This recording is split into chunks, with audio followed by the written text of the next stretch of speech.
And we're up and we're running. Welcome to my channel, guys. Ballstall boys, towers. How's everyone doing today? Back to work after a long weekend on the old liquor. Takes a little bit of time to repair as you get a little bit older. I've noticed. That's why I don't indulge no more. All these long words. That's why I chose to change my life, and that's why I haven't took that pathway of going out drinking, having a bit of thingy the weekend, because one, it's a waste of money. Two, it gets old of you in the end, and three, as you get older, the hangovers and the feeling crap is harder and harder and harder to beat. So you just feed it again and again and again to put it to bed. So yeah, that's why I chose to and for myself, you know, I had to reform myself. I had to get myself clean off of all class A. I had to beat drug addiction. I had to beat going through the revolving doors of the prison doors, or gates, whatever you want to call them, for a good part of 30 years, and it wasn't easy in any way, shape or form whatsoever. But there's only one person who can change your lifestyle and change your mindset, and you can have as much counselling, you can go to as many therapy meetings or group meetings or courses or whatever you want.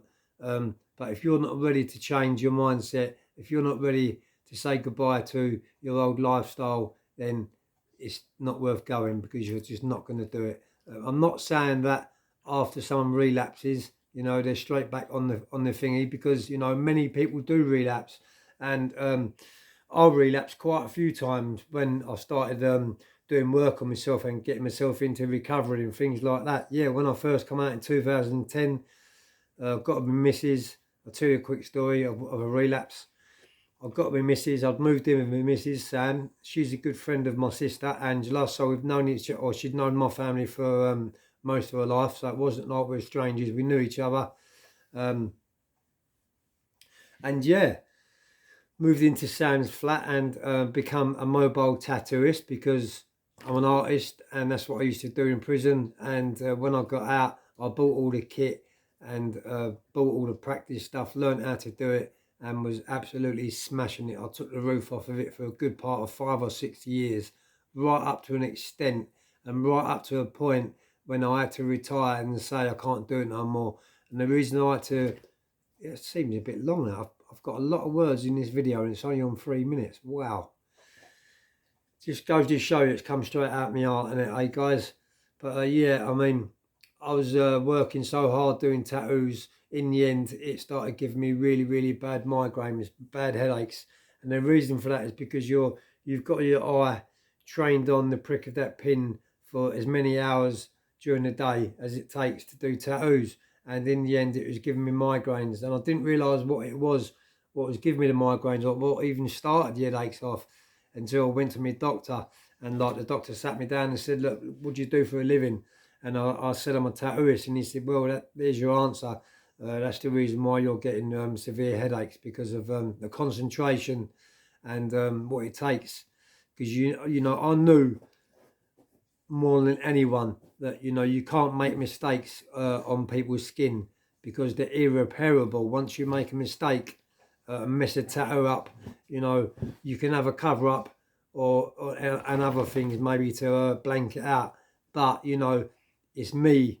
It's how you feel yourself when you've made that mistake. So that's why it takes so much concentration and practice. And I got it down to a fine art in the end. And yeah, done really, really well out of it. And I suppose that was the start of me reforming myself and changing my mindset and changing my life. Starting to work for a living. I did work when I was younger for a living for various different people. Unemployed, not unemployed, self-employed, sorry, unemployed, I'm unemployed now, self-employed. You know, I've worked as a painter and decorator. I can hang wallpaper. I've worked as a roofer. I've done lots of labouring work. I've done many, many years as a mechanic. I went to a youth training scheme, YTS scheme at Clapham South and Clapham Common in South London back in the early 90s to complete a 3-year apprenticeship to be a mechanic. I stayed on that course for, I don't know, probably a year, maybe a year and a little bit more. And I got thrown out of there for smoking cannabis in the workshop. It wasn't the first time I got caught, it was a few times. Yeah, a lot of the boys used to go out the front and have a spliff, but I don't know, I just decided to wrap one up in the workshop. And unfortunately, on this day in mention, the foreman was on site and he gave me an automatic dismissal and said, right, you know, you're off the course, don't come back. And that was my mechanics down the drain. But I've done a year of it and I've always worked with my hands. So yeah, I've been a pretty sought after type of a guy. When I got reformed and started getting me act together, there's quite a few people that actually wanted me on board. One, because I've got good socialising skills. 2, because I've got good common sense. And 3, because I'm a very, very quick learner. So basically, you've only got to show me one thing once and that's it. I'll repeat that over and over again and I'll pick it up like that as quick as that. I've always been very sharp-minded. I've always had a good, very sense of just sense of characters and sense of like life, how life is itself. You know, I can always see accidents before they happen and things like that. And yeah, it has worked for my advantage sometimes in life. Some say I've got a little bit of psychic in me because of I used to go to the readings and the sit-ins with me and the missus years ago, and the medium would always come up to me and pull me out of hundreds of people and say, you've got something about you. I can see the writing on your face. You should be where I'm at on the stage doing talks. And I took it up a little bit further, went into it a little bit deeper and read quite a few books on it, done a bit of studying on it. And yeah, I found out that I have got a little bit of psychic in me. And that got handed down to me from my mum because my mum had a very good sense of character and she was very aware and on point. And that's what I am, guys. I'm on point. So we're 7 minutes in and I'm going to have a little talk to you about HMP Dovegate Prison, which was in a place called Utoxeter in Birmingham. Now, me and my other two co-defendants, I've got 3 codees. There's 4 of us in my case. One of them flopped over and went Queen's evidence against us, but yeah, he was kept separate from us, and I've got quite a few videos on him. But this time in mention, we all got sent to Dovegate, and this was from Swellside. So after being in Swellside for around a year or something, I mean, who wouldn't want to get out of Swellside? They call it Brownside because of that's what it is. It's full of brown in there, and there's some very, very dangerous people in there. People what wouldn't think twice of taking your life for a £10 bag of drugs. And I absolutely mean every single word of that. They would actually take your life for a £10 bag of drugs. You know, very, very bad place. So, but I was all right in there because my codees was in there and they're very well connected in the system and out of the system. I was very well known. And yeah, I always had my boys around me. So I sailed through my sentence, whatever way I got through it, but yeah, got the opportunity to get sent to HMP Dovegate and just been told that it was a private jail. So it was one of the first ones. I think you had that on Loudon Grange, another one called Rye Hill. There's a few private jails and they'd all opened about the same time. So the screws asked me and my other couple of codees if we wanted to go there, and we couldn't wait to obviously get out of Swellside and get into Dovegate. So yeah, we landed in Dovegate, and when I landed in there, we actually got asked what wing we wanted to go on, what cell we wanted to go in. It was absolutely brand spanking new, tip-top condition, and we was the first 200 inmates in the whole jail. So we landed in there. At first, it was, you know, all fun and games. You got like, it's all electric. All the doors are electric. The window, everything's electric in there. Everything in the cell is bolted down or bolted to the wall. The beds are metal, they're strapped to the floor. The toilet's metal, that's bolted to the floor. You had a cardboard like locker. Not much to write home about, let's put it that way. But yeah, you couldn't open the windows up, which really annoyed me because I was used to the old school jail. You could kick the windows out in the summer and get a stripy suntan on your legs. So that pissed me off quite a bit because I couldn't open the windows up. It was air vents. That was really, really annoying. And I remember in the summer, you know, you don't forget bad things. And I remember them summer years or them summer months what I spent in jail and like flooding my cell out, laying on my cell floor, stark bollock naked, but just with my boxer shorts on, to laying like a paddling pool. And I remember the screws coming to my door numerous times, taking me down the segregation unit because like the water was going underneath the door. It was that hot in there, and you know when you're locked up 23 hours a day, you can't get out. There's nothing you can do. All you can do is deal with the situation, what you got at that time, and it was hard. Being in jail in the heat of the summer was very, very hard. That's actually probably the worst time of the year to be in jail. Some say it's Christmas because obviously you miss your loved ones, and Christmas is all about families. You should be sharing gifts, eating good food, and spending quality time around your family. So yeah, that is a big kick up the nomads for anyone that's away for Christmas, especially to anyone that's got young kids, you know, because young kids don't understand what's going on. They don't understand about prison, and it's not like you're going to sit there and tell them. So kids take it exceptionally hard, and parents, fathers with kids taking it exceptionally hard. But anyway, let's get back on the story. So I'm in Dovegate. Now, I went up to, thank you, babe. I went up to, you know, I wanted a VO, a visiting order. So I went up to one of the officers in there, and asked the officer for a visiting order slip, and he turned around and said to me, you've got to put everything on an application, which was very annoying, frustrating.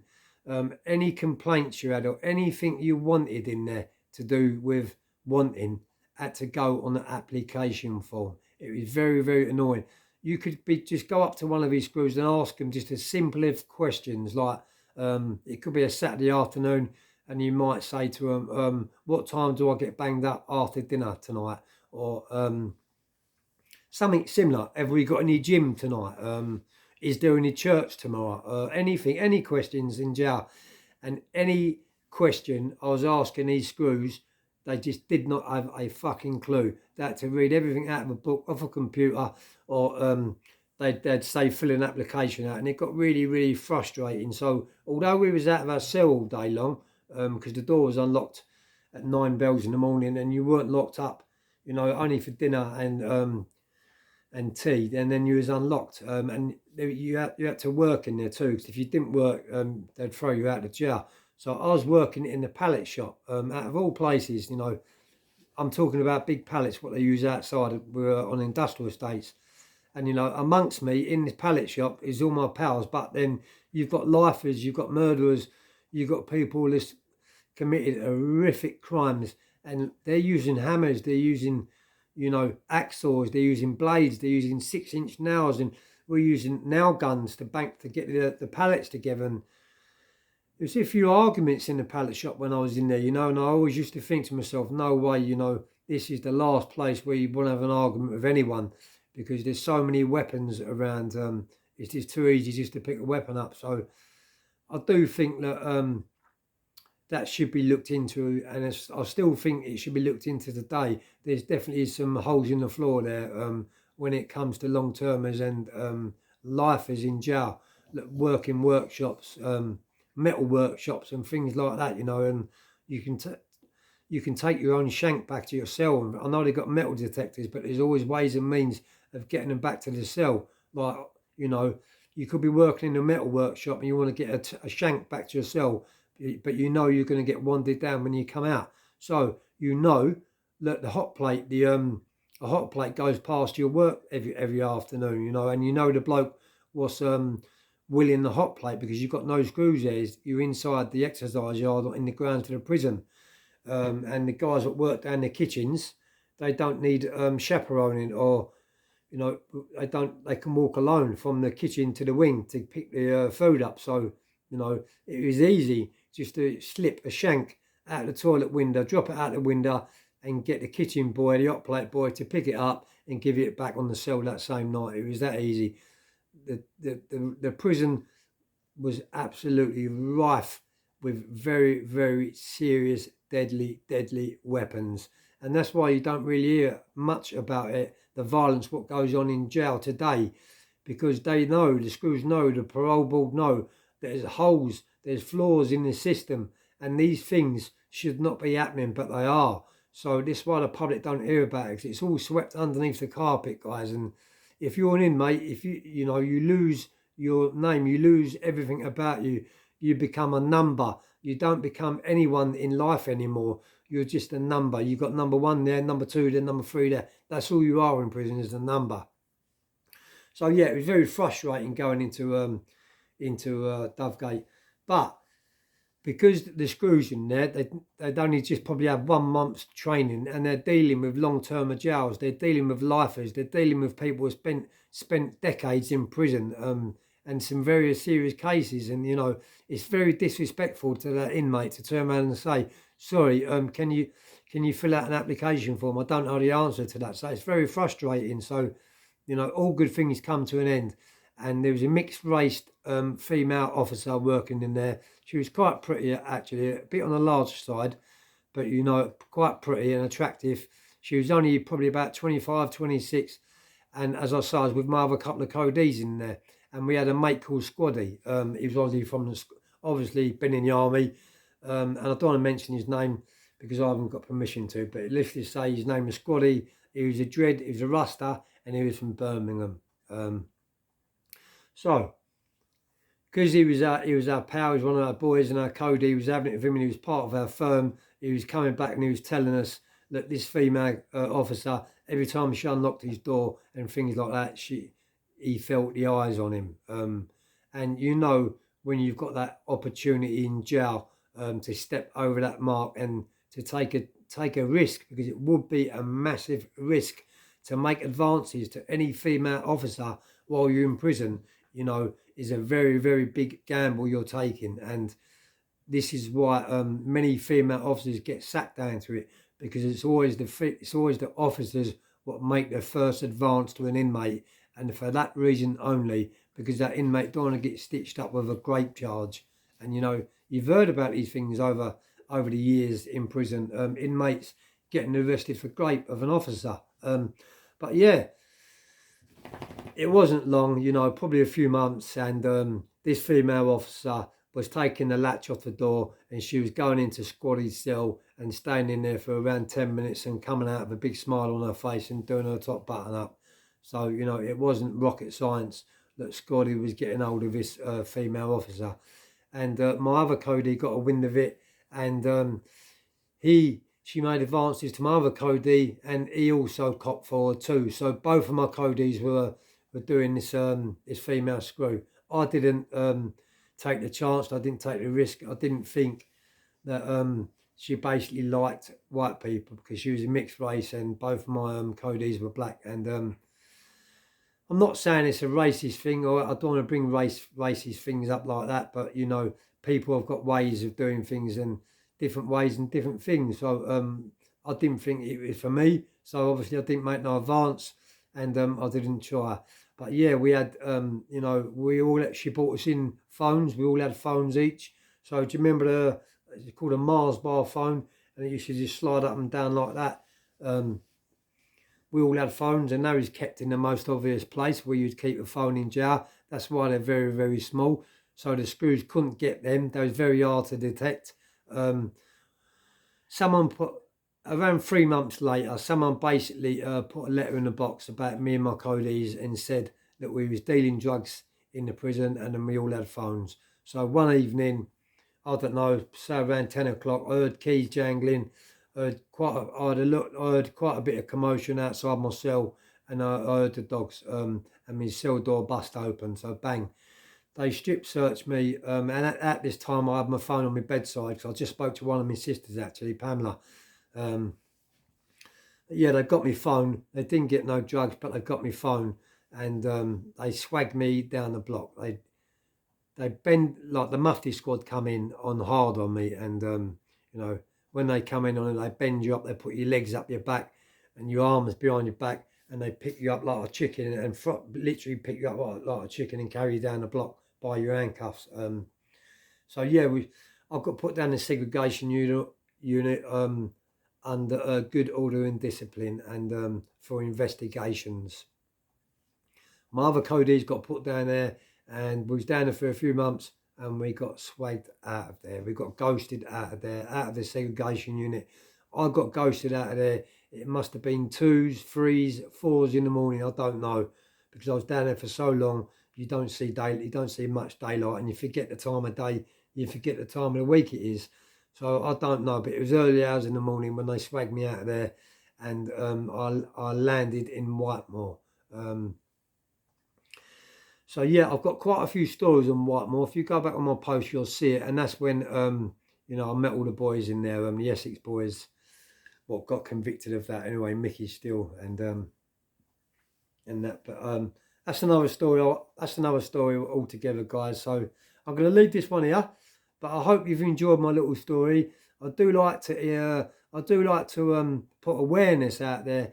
I do like to spread my stories for awareness. I'm very, very appreciated of all my subscribers. I really appreciate all the positive feedback and all the love what I get across my channel. It's very, very humbling and very, very nice. It's a nice feeling to know that you know, all my followers and all my viewers are 100% loyal people to me, and you know, I've got nothing further respect for you guys. I hope everyone has a great evening. Peace.